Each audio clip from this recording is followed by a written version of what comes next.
Okay, so I've been playing this new game for quite a bit now, and I've gotta say, it really surprised me how good of an action combat game it is. It's brutal, it's fast-paced, and it doesn't waste your time. Welcome to Spirit X Strike. I've been playing it early, thanks to an early key from the developers. It's a solo-developed 3D action beat-em-up that plays with familiar mechanics, but mixes them in ways that feel personal, tight, and surprisingly layered. It's not a game that's trying to change the genre, but it is trying to land every punch with weight, and for the most part, it does.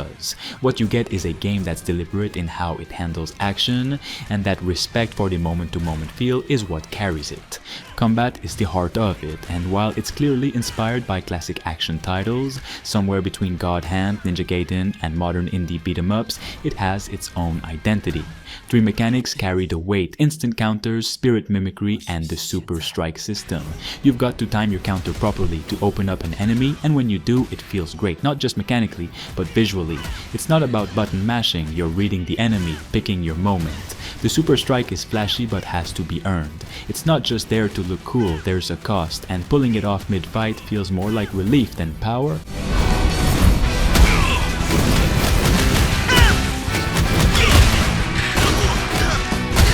Then there's Spirit Mimicry, which lets you store and unleash a copy of a special move.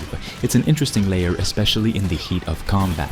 I've had moments where pulling off a mimic mid-combo gave me exactly the edge I needed to finish a fight, and other times when I hit it by accident and wasted the moment. That's part of what makes this game tick. It asks for precision, but doesn't punish you too harshly if you miss. There's room to experiment, and the combat has a physicality to it. You feel the weight of your strikes, you hear it too. The soundtrack kicks in at just the right moments, and the sound design as a whole does a great job of reinforcing the hits. Controller feedback works well, rumbling when it needs to, never overdoing it. I kept noticing how consistent the impact felt, how readable enemy cues were most of the time. It's not perfect, parry windows are tight, and dodging can feel a little narrow in its forgiveness, but when it works, it really clicks. There's some camera jank here and there. Targeting isn't always as sharp as it should be, especially when you've got multiple enemies swarming in close. Sometimes you end up hitting the wrong target, or the camera swings just wide enough to lose track of your opponent.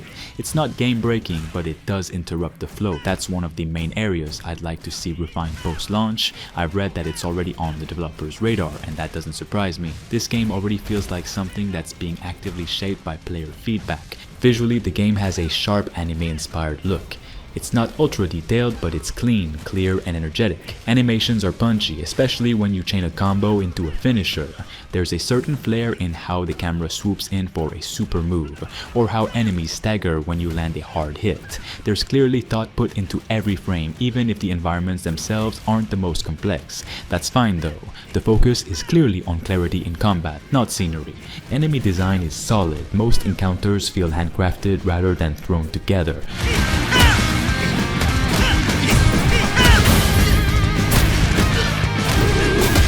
Bosses are aggressive, sometimes to a fault. One of my main gripes is that some bosses have attack patterns that feel less like a challenge and more like a test of patience. Their tracking is a little too good, their cues a bit too subtle. But again, these are fixable things, and when you win, it feels like you earned it. You're not just hammering away, you're reading, reacting, and taking calculated risks. It's an awesome project with massive potential, and its future is very bright. You can tell the developer cares about everything here, and this project doesn't plan on dying anytime soon. It will be getting updates after updates. It already feels like a polished experience, and that's what kept me coming back. Spirit X Strike doesn't rely on spectacle, it doesn't bury you in upgrades or bloat the experience with endless unlocks. It's lean, the systems are front and center, and while it has some early access edges, camera sensitivity, target lock issues, a few boss moves that could use clearer telegraphs, the core is strong. You're playing a character that moves with purpose in a world that knows what it wants to be. There's story here, but it's background noise to the combat loop. You're fighting through a broken world, absorbing spiritual energy, chaining attacks with growing mastery. You're not here for deep lore, you're here for rhythm, for muscle memory. For the moment you parry just right and launch an enemy into the air like you've done it 100 times, even if it's your first try. The game is launching into early access on Steam, and the dev has already been active in responding to community feedback. That shows in the pacing, the balancing, and even in the forums. There's something refreshing about that. It feels like a game that's being lived in by the developer and now by players. The version I played is good. Not perfect, not revolutionary, but good in the most honest way. The kind of game that sticks with you because it knows what it's trying to do and doesn't try to do more than that.